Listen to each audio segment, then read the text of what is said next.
Iyanifa, and welcome to the Iyanifa blog. This week there's kind of two concepts that I want to get across. One is a personal one, which is that it doesn't matter whether you're 20 or 30 or 40 or, in my case, 70, that you're never too old to learn. That life indeed is about continually peeling the onion and being open to greater understanding and greater layering of the information and the events of your life. And the second has to do with the specifics of how it suddenly occurred to me exactly why certain people react so differently to certain situations. And it all comes down to that concept which I discuss so often. The Iyanifa concept of the necessity or the imperative of always working within and from the whole and not focusing and not getting carried away with the individual events and pieces, whether they be pleasant or unpleasant, whether they be productive or non-productive, whether they be brilliant insights or horrific mistakes. Because all of us, in our life, in our career, in our relationships, will ultimately look back and be judged not by any specific event or any series of specific events, but we will be judged within ourselves on the sum of the tens of thousands of actions, the tens of thousands of events, the tens of thousands of decisions, relationships, behavior that occurred during our time on this earth. And I could never quite understand why I, for instance, was able to overlook, in the greater sense, short-term grievances or annoyances. Oh, I'd get angry, or I'd speak out, or I would be bothered, but only for a very short time, because I would always take the single event and think about it in relationship to the whole. While other people will take the single event and turn it into the whole of their life. And that's a terrible, tragic mistake. It came down, I think, and the value to you listening and watching probably lies in the fact that my insight was that if you were raised or came from a home where you were loved and cared for and protected, it doesn't matter whether you were rich or poor. It doesn't matter whether one parent was working or two. But in the overall concept of this Iyanifa view of love and family and children being the most important thing, that you felt that the sum of your childhood was more loving or more nurturing, that you knew that you were loved, then you are so much more likely to be able to take individually negative events and not turn them into the whole of the experience. If a boyfriend yells at you inappropriately, the question is, what has the whole relationship been about?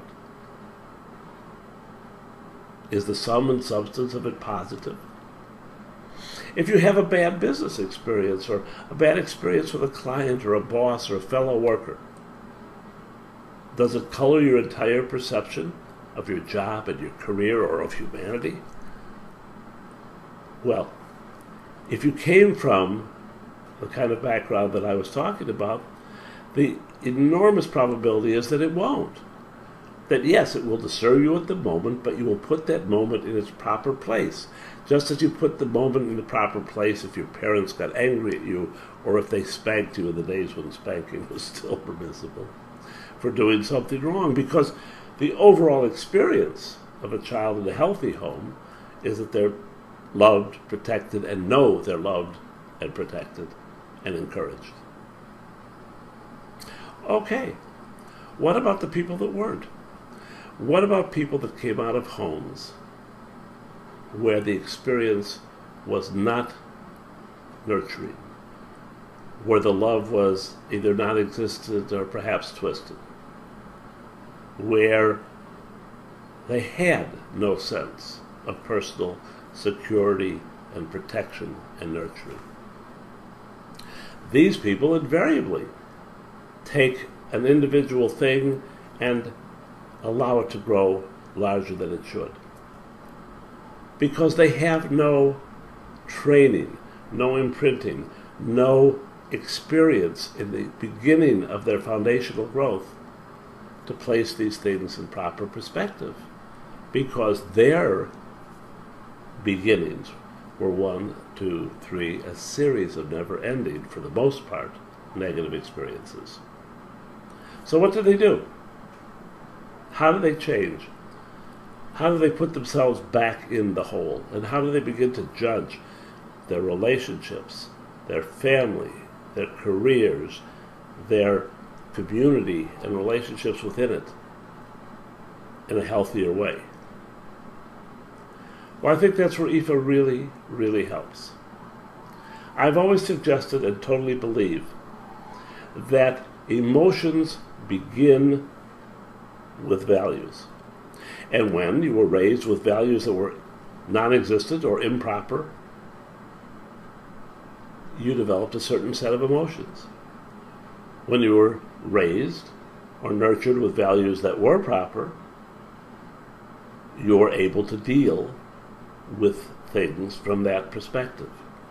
But how do those change? How do they change when you get out of the world?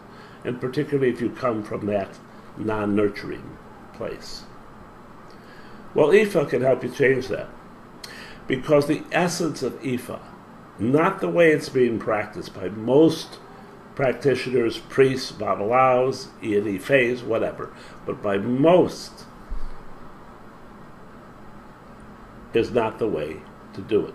Because they're practicing based upon a series of individual events. The client comes and says, fix this, or I'm doing badly with this, or this is a problem, or help me with this. Fix the thing. And very few want to fix the client. Very few want to try to get the client to understand that the event, which may indeed need dealing with, is not their whole existence. So Ifa's philosophy, practiced correctly, in a ritual fashion, by doing your ancestor worship, by working with your Ari, by working with the individual Orisha of the day, begins to repair and create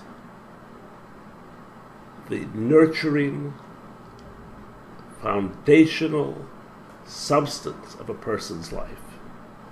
So that after doing it some length of time, and I don't know what the length is, it'll be different for every individual, but after doing it, after establishing this disciplined look at the whole as opposed to the pieces, the individual pieces will begin to be understood and reacted to within that whole, and not within the chaos or the insecurity or fear or disappointment or anger or terror that comprised so much of the person's life. It's work. Vassa pointed out it's work.